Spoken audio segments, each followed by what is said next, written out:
This is the town I love, a neighborhood of family and friends. You know how we do, Southside Chicago, yes, baby. Sir. This is Patrick McDonald for HollywoodChicago.com. We're at the red carpet premiere of Barbershop, The Next Cut. We'll be talking to the main cast soon. Barbershop, The Next Cut is the second sequel in the Barbershop film series, which began in 2002. Barbershop, The Next Cut is released by Warner Brothers. It's coming out April 15th, 2016. Here's a preview. This neighborhood was always rough, but there's something different going on. Hey, shooting out there. I don't want to die a virgin. Get your old ass down, man. I ain't getting down there. It take me too long to get back up. Meanwhile, we gotta raise Jalen in this mess. You don't understand how dangerous it is out there. Y'all need anything? Y'all straight? We gotta take our streets back. We put our minds together, we gonna get some solutions. Hi, Patrick. What's up, Patrick? Yeah. What do you think writers Kenya Barris and Tracy Oliver brought to this story that makes this Barbershop movie that much more special? Heart and soul, and funny. You know, It's brilliant. Thank you. You know, it's like, but they grounded it. You know, I didn't want to do another Barbershop unless we had a reason, and the reason that we picked was you know, Calvin trying to keep his son off the street. Yeah. You know, with that kind of hard subject matter, how do you keep it funny? But you got to have some talented writers, and they did a wonderful job to be funny, be serious when we had to, but end on a good spirit. That's so awesome. So which characteristic did you think your son picked up from you when he portrayed you in Straight Outta Compton? And was it something that surprised you when you saw the finished product? I think he picked up my attitude. I think he picked up my attitude and how I felt about things, people. You know, he morphed into me. And it was funny because, you know, he was, you know, out of the actors, he was the only one that rapped. You know what I mean? He was the only, you know, so, you know, out of NWA, it was like me and Ren was the top lyricist, and everybody else kind of fell in. So in a strange way, it mirrored my thing with the group, his thing with the movie. It was just, it was eerie. Your timing on that was beautiful, especially with the issues that were brought to fore in that movie. A brilliant, brilliant piece of work. Thank you so much. We're so proud of that. So proud of everybody involved. We thank everybody for letting us get this movie done, and everybody that enjoyed it. Eddie's a specific type of African-American man from another era. Which people in your life inspired the character, and how you honored them in your portrayal? Definitely by being true to the character, being strong about what it is, his convictions. Though he say funny things, Eddie is like sincere. He's trying to teach, he's trying to guide, he's trying to be his own person. He's still trying to find his own way. He's smart. He's able to give it in out, and that's what I respect and want to show from all the people that influenced me older than I am. That's awesome. What's the first joke you ever told in front of a microphone? Where was it? And how, from that experience, did you know you're going to make it your life's work? Oh man, that's pretty specific. I mean, I told a lot of jokes, so I can't even recall it, man. Maybe I used to do a number of bits. You know, I think the first one was like it was like John Davison doing the, put on your red dress, like put on your red dress and your high heels. Some of that sweet perfume, thank you. Now, everybody's been talking about your brilliant monologue on your sitcom regarding Hope and Obama. What did you think about, or who would you dedicate that scene to, and what specific energy did you have to accomplish to reveal yourself in that performance? You know, there was no dedication to it at all. It was just, you know, something that we felt needed to be said, and that's why I take pride in our show and the stories and the messages that we bring on our medium. But yeah, it's, you know, our show is what's going on in our community, you know, and it's what we're about, and so that's why we tackled that show.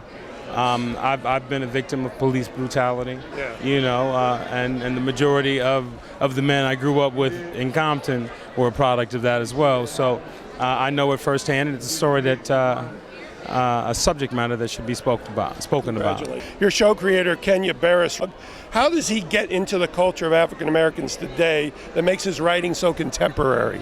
I don't know if you know this, but he's an African American himself. Yes, I so that's how he's able to get into the culture. Thank you. He just wakes up and he opens his eyes and he's immediately in the culture.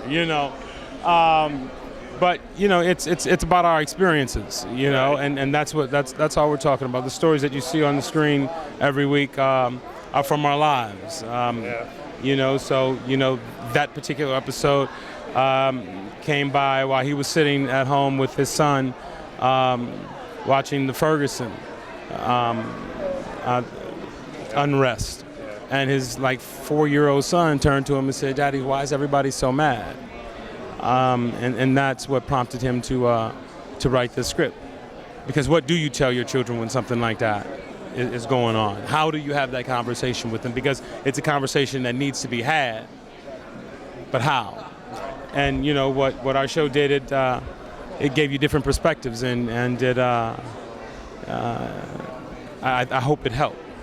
It did. Yeah. It was one of the historic moments in sitcom history. Thank you. Blessings. Thank you. As the prime Chicagoan in the cast, how did you want to make sure the city was represented properly when you read that script? Well, I just wanted to make sure we could keep things as authentic as possible. Okay. Like the references of neighborhoods, the gangs, because when I watch a movie, I want to just feel like I'm in that world. I want to just live in the world, and it's something about, having the authenticity of what Chicago brings that was important to me as far as making a movie. Now we know this is not a drama. It's a fun comedy. So comedy, sometimes you suspend your imagination with comedy just because it is that type of movie. Right. But somehow this movie was able to, Malcolm Lee, the director, was able to bring the balance of fun and comedy with heart, and it turned out to be a really fun, great movie. Very powerful. You make sure to give back constantly in your life, including your Common Ground Foundation. What is the inspiration for that give back, and what are the specific goals of the foundation? Well, the inspiration for the give back was for me coming up. My mother was a teacher. I saw a lot of people she helped. And I always was looking at my friends, some of my friends who didn't have didn't have a mother around, didn't have a father. They were in difficult situations. I always wanted to help them. So, growing up, that was my mentality. And once I was able to get to the platform of doing art and being out there as a musician, as an actor, I was like, man, I have to give back. This is what I'm supposed to do. And I want to give back to those who may not have as much, who may not have just some of the essentials you need to live a decent life in America. So we started reaching back. And I think some of the most important things we can give to kids is inspiration and hope and dreams to reach, to look for that, to keep your focus on.